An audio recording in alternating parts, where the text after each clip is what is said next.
Psychology tricks upang kontrolin ang anumang sitwasyon.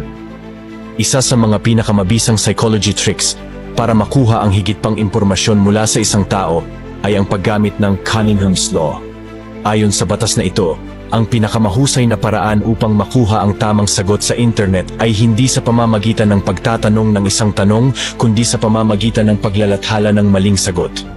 Ang parehong prinsipyo ay maaaring gamitin sa tunay na buhay na mga usapan.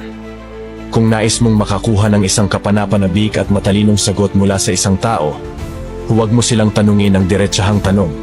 Sa halip, tanungin sila ng isang kabobohan o bigyan sila ng maling sagot.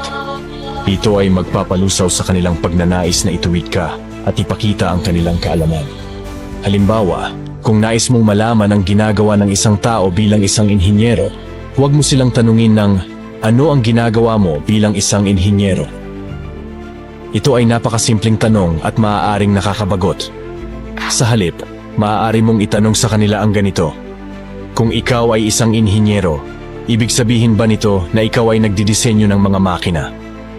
Ito ay magpapahamon sa kanila na ipaliwanag kung ano talaga ang kanilang ginagawa at kung paano ito kaiba mula sa iyong inaakala.